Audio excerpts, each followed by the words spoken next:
harus ngerti mantek. Orang mantek itu ilmu yang jelimet tapi menyenangkan. Biasanya sing sinau ambek rokokan, sawangane kayak filosof. Jadi paling gak agak paham dia alasan. Sementing nikmati rokok, tak pikir nikmati pemikirannya, ternyata nikmati rokok. Kayak kemarin saya datang ke resepsinya Gus Agil, saya itu tertawa terus karena dengerin Habib Mutahar. Saya membaca bahayanya rokok. Setelah tahu bahayanya saya berhenti membaca. Tak pikir itu kan setelah tahu bahayanya saya berhenti merokok. Ternyata enggak. Saya baca bahayanya apa? Merokok. Setelah saya baca, maka saya berhenti membaca. Gitu. Bukan berhenti merokok. Itu ilmu kelas tinggi seperti itu harus mantap. Pernah beliau ditegur dokter, Beb, kalau rokok terus nanti mati. Tenang saja, saya masih bawa korek. Dikira itu kan orangnya yang mati, ternyata beliau enteng saja. Santai aja dok, saya masih bawa korek. Jadi saya bukan nyarankan santri rokok, tapi orang rokok itu memang punya logikanya sendiri. Kalau Banafek Hajen itu masih pernah bahas saya juga. Karena Banafek juga turunan Mbah Mutamakin. Hak, rokok itu haram tau ora? Nak cara kula darani haram sebuti bah. Lah iya, nak haram ya bener aku. Mulane tak obong, barang haram apike diobong. Jadi saya tuh saya sama orang-orang sepuh itu tidak pernah menang. Jadi apa ya? Mereka itu orang yang sudah lama gimana ya? Mau dikatakan bulat itu ya, tapi memang nggak pernah kalah mereka. Ada satu kiai masih misananya Banafek. Ini rokok dua katanya. Bagi yang nggak ngerokok berarti membiarkan dua haram masih. Bagi yang merokok berarti mengurangi haram. Kalah lagi ya. Jadi saya tuh pernah dibully dua mbah saya. Karena dua mbah saya ini rokok semua. Akhirnya saya sing nom ngalah gitu. Karena saya tidak mungkin bilang sing waras ngalah karena kalah sepuh gitu. Jadi ya sudah, mau tidak mau harus bilang sing nom kalah. Tapi yang penting itu kita mendengar. Jadi ternyata sepinter-pinternya kita itu mesti kalah pinter sama yang sepuh-sepuh itu. Jadi kalau tahu bahayanya rokok lewat membaca ya harus berhenti merokok. Berhenti membaca katanya. Nah malaikat ini cerita lagi malaikat. Saya memang dari awal niat hormat Raden Asnawi karena buyut-buyut beliau itu ketemu di buyut saya. Saya ini turunan Mbak Asnawi sepuh. Terus cuma buyut saya itu nikah Lasem, terus saya keceluk cucunya keluarga Lasem. Sebenarnya saya juga cucu Kudus. Tapi terus alhamdulillah sekarang kembali karena buyut saya menyuruh saya ngajar di Damaran, terus sampai sekarang saya ngajar di Damaran. Tapi buyut saya itu masih lahir di Damaran. Namanya Mbak Hafsah, itu Hamsah binti Maksum bin Soleh bin Asnawi sepuh. Sama seperti nasab di sini Raden Asnawi, Mbak Abdul Husnan, terus Nyai Ayu Sofiyah, terus Mbak Raden Asnawi. Saya mau cerita, jadi ilmu itu lebih keren kita. Sehingga Rasulullah SAW pernah ngendikan, saya ini rindu sekali li ikhwani, kata Nabi itu ikhwani. Kata sahabat bilang, alasna ikhwanaka ya Rasulullah, bukankah kita ini saudara kamu, saudara engkau ya Rasulullah? Tidak, antum ashabi, kamu itu sahabat saya.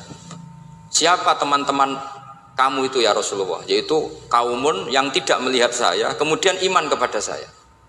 Jadi mereka seperti kita semua di Kudus ini tidak melihat Rasulullah SAW, tapi iman sama Nabi. Dan ketika malaikat yubahi bikum malaika, Allah bangga dengan malaikatnya, membanggakan kita. Sampai malaikat tuh sentimen, kok bisa ya Allah? Ya karena tadi kamu iman sama saya wajar, karena kamu melihat surga, melihat neraka, melihat aras. Sementara orang Kudus coba ngelihat apa? Paling simpang 5, apa simpang 7 itu. Tapi imannya nggak kalah dengan malaikat. Kenapa nggak kalah? Karena tadi kita diajarkan bahwa nisbatul isnaini wassalasah wal arba'ah ila ma la nihayatalaha itu sama-sama nisbatul far'i ilal asli.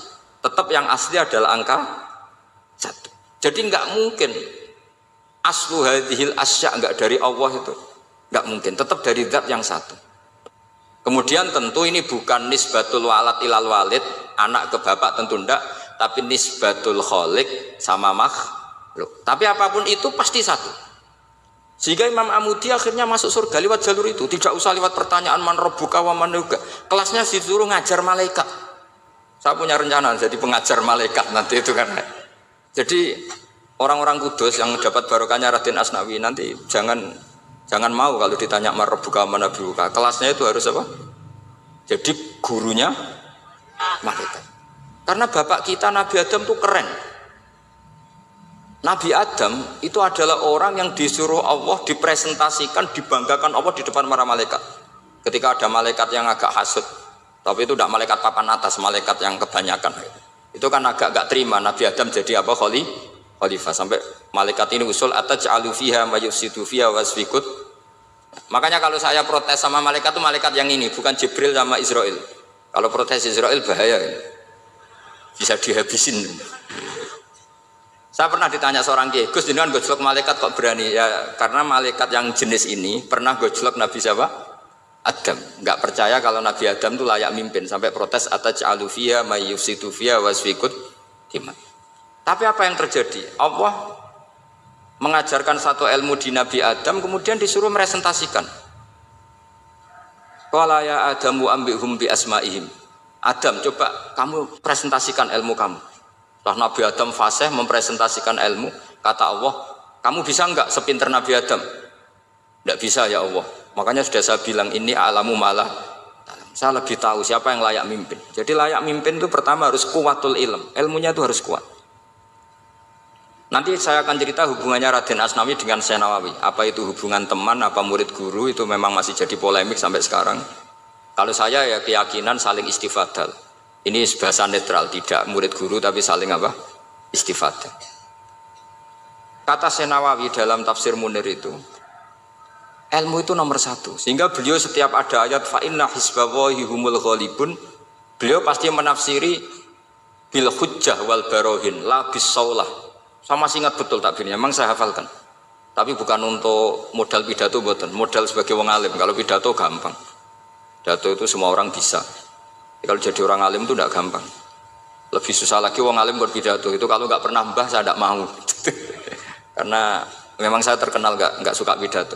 Satu memang nggak bisa, nomor dua tidak ingin, nomor tiga ya rugi. Karena pidato itu nasib-nasiban itu. Kalau nasib baik kamu tidak paham itu, wah Gus Pak ilmunya tinggi sehingga kita tidak paham itu kalau nasib baik. Kalau nasibnya tidak baik, nak ngendikan bulat sama itu tepat-tepaan. Dan Syekh Nawawi itu benar, Raden Asnawi juga benar, semua guru-guru kita benar. Karena agama ini sebetulnya bukan masalah negara, tapi masalah logika yang sehat. Uni Soviet itu pernah mengkooptasi Uzbek, Ceknya, Tajikistan, itu 100 tahun. Orang dipaksa ateis. Tapi orang-orang Uzbek, saya sering ketemu lama Uzbek, kadang ketemu di Korea, kadang di Malaysia. Orang-orang Uzbek itu punya basement di bawah tanah. Kemudian di bawah tanah ini mereka ngajarkan tauhid.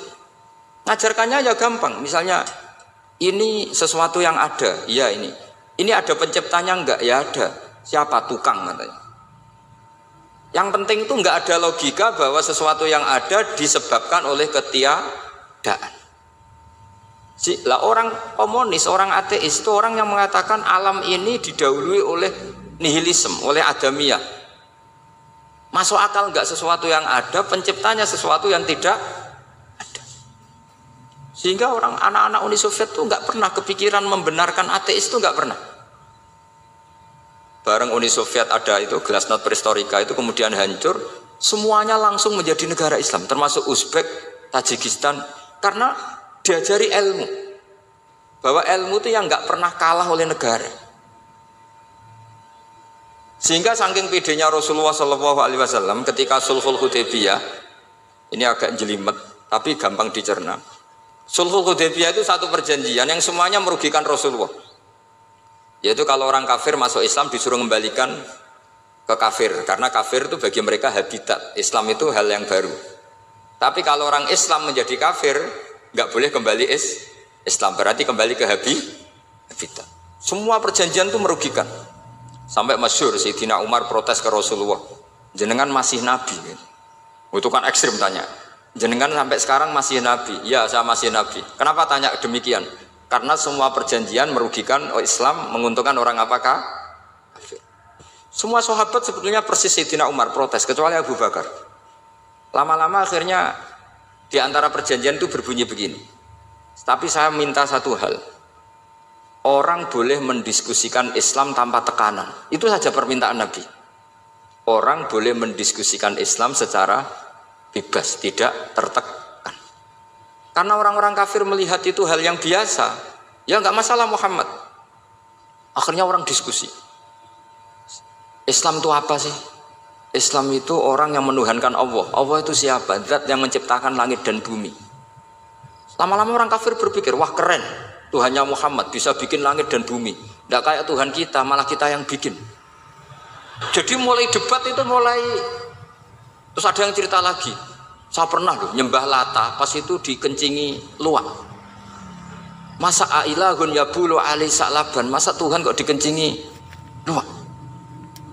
Yang agak-agak ahli kitab ya diskusi lagi. Wah kayaknya Yesus tidak Tuhan. Masa Tuhan kok kelaparan, lemes, wah repot nanti.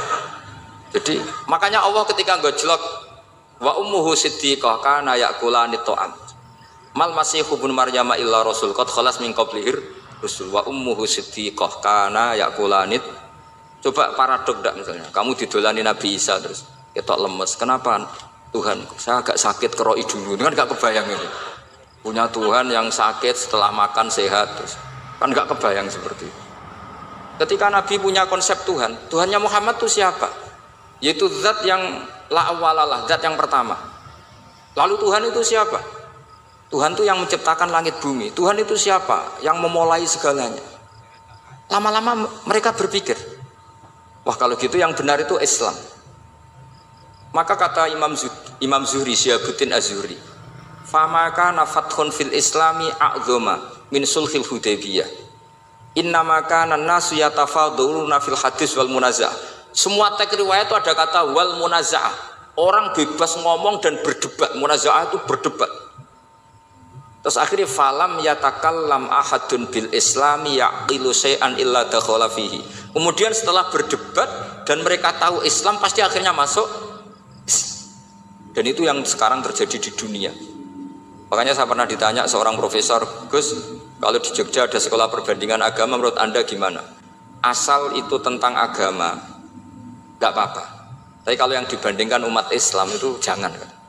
Karena nanti kalau di Indonesia kira-kira yang copet itu ditanya agamanya juga Islam, yang koruptor juga Islam. Jadi kalau yang dikaji Islamnya nggak apa-apa, tapi orangnya jangan kata saya. Karena yang bulat ya banyak, yang nggak sholat ya banyak. Tapi kalau Islamnya saja, misalnya adu konsep tentang Tuhan. Masyhur kita mungkin banyak yang melihat itu debatnya Stanley Fischer sama Ahmad Didat itu.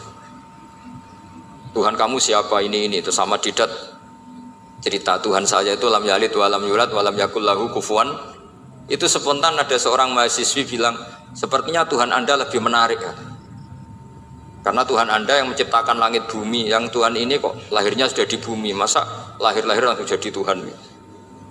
Jadi akhirnya falam yatakallam ahadun bil islami yaqilu syai'an illa dakhala fihi. Sehingga agama ini apa? Agama itu adalah kalimat tauhid. Kalimat itu apa? Logika yang terbangun.